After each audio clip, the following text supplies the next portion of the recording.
নমস্কার বন্ধুরা, তন্নিস কিচেনে আপনাদেরকে স্বাগত। আজ আমি বানিয়ে দেখাবো ডুমুর চিংড়ি রেসিপি।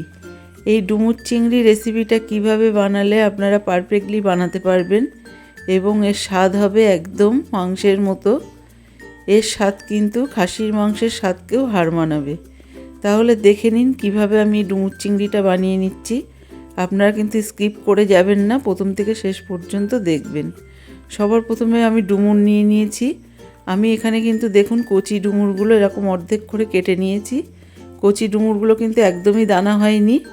আর এখানে দুটো একটা ডুমুরে একটু দানা হয়েছে, সেগুলো কিন্তু আমি চামচের গোড়া দিয়ে একটু কেকে দানাটা ফেলে দিয়েছি। এরপরে ডুমুরগুলো ধুয়ে নিয়েছি এবং ডুমুরগুলো সেদ্ধ করে নেওয়ার জন্য একটা প্যানে কিছুটা জল নিয়ে নিলাম।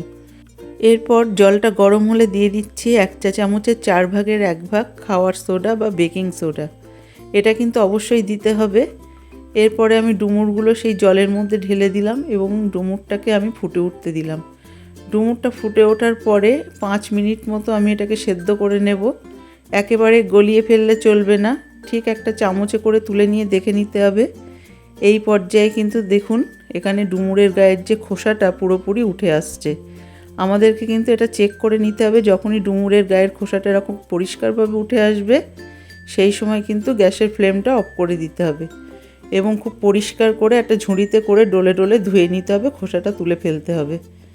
এরপরে কড়াই গরম করে কড়াইতে দিয়ে দিলাম 1/2 কাপ পরিমাণ সর্ষের তেল। তেলটা ভালো করে গরম করে নিয়ে তেলের মধ্যে দিয়ে দিচ্ছি আলুগুলো দেখুন আমি এরকম বড় বড় টুকরো করে কেটে নিয়েছি। আলুটাকে কিন্তু একদম গোল্ডেন ব্রাউন করে ভেজে নিতে হবে। তার জন্য আমি গ্যাসের ফ্লেমটা কিন্তু একদম হাইতে রেখেই ভেজে নিচ্ছি।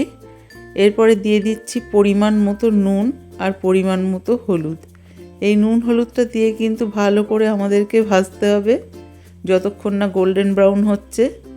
ভাজতে ভাজতে দেখুন আলুগুলো একটা সময় কিন্তু একদম লাল লাল হয়ে গেছে। এই পর্যায়ে কিন্তু আলুগুলো আমি তেল থেকে ছেঁকে একটা পাত্রে তুলে নেব। আমি আলুগুলো তেল ঝরিয়ে নিচ্ছি ভালো করে এবং আলুগুলো তেল ঝরানো হয়ে গেলে এই একই তেলের মধ্যে কিন্তু আমি ডুমুরটাকে রান্না করে নেব। তার জন্য আমি কড়াইতে দিয়ে দিলাম সামান্য পরিমাণ গোটা জিরে ফোড়ন আর দুটো মিডিয়াম সাইজের পেঁয়াজ কুচি। পেঁয়াজটা ভাজার সময় গ্যাসের ফ্লেমটা একদম হাইতে রেখেই ভেজে নেবেন। পেঁয়াজটাকে কিন্তু একদম গোল্ডেন ব্রাউন করে ভাজতে হবে। এখানে দেখুন পেঁয়াজটা কিন্তু একদম ঠিকঠাক ভাজা হয়ে গেছে। এরপরে দিয়ে দিচ্ছি গ্রেট করে রাখা রসুন। গোটা একটা রসুন আমি এখানে গ্রেট করে রেখেছিলাম। আর দিয়ে দিলাম 1 ইঞ্চি পরিমাণ আদা, এখানে আমি গ্রেট করে রেখেছিলাম। এখানে আপনারা গ্রেট করা আদা রসুনের পরিবর্তে বাটা আদা রসুনও দিতে পারেন। দেখুন ঠিক এরকম গোল্ডেন ব্রাউন করে কষানো হয়ে গেলে তারপরে আমি সমস্ত উপকরণের মধ্যে দিয়ে দেব সেদ্ধ করে রাখা ডুমুরটা দেখুন আমি ধুয়ে নিয়েছি, কতটা পরিষ্কার হয়ে গেছে, একদম ফ্রেশ দেখাচ্ছে।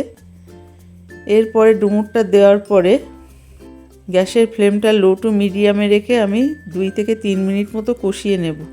এরপরে দিয়ে দিলাম 1 চা চামচ পরিমাণ ধনে গুঁড়ো, 1.5 চা চামচ পরিমাণ জিরে গুঁড়ো, 1.5 চা চামচ পরিমাণ শুকনো লঙ্কার গুঁড়ো, দিয়ে দিচ্ছি 1/2 চা চামচ পরিমাণ হলুদ আর 1/2 চা চামচ পরিমাণ নুন।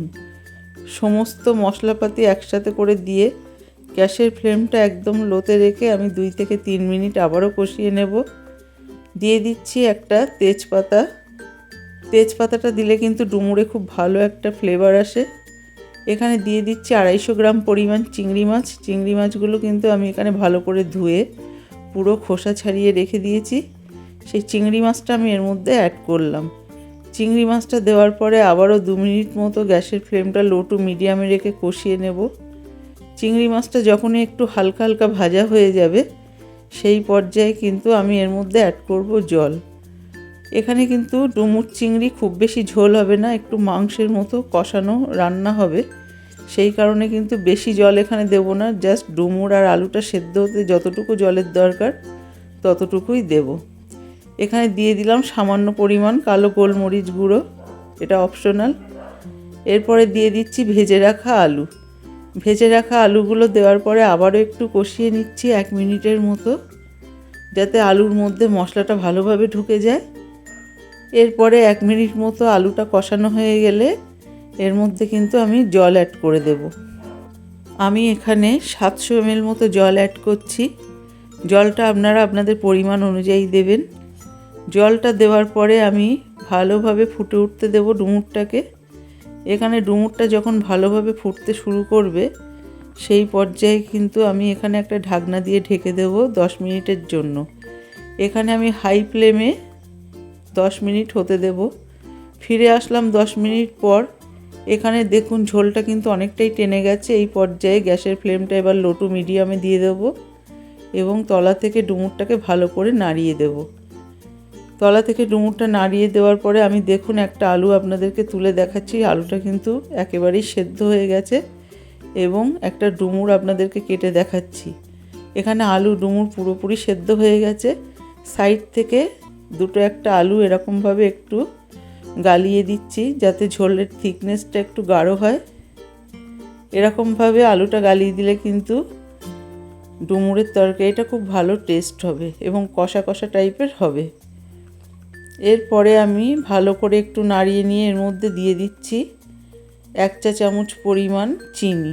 চিনিটা কিন্তু এই ডুমুরের ঝাল স্বাদটাকে একটু ব্যালেন্স করবে।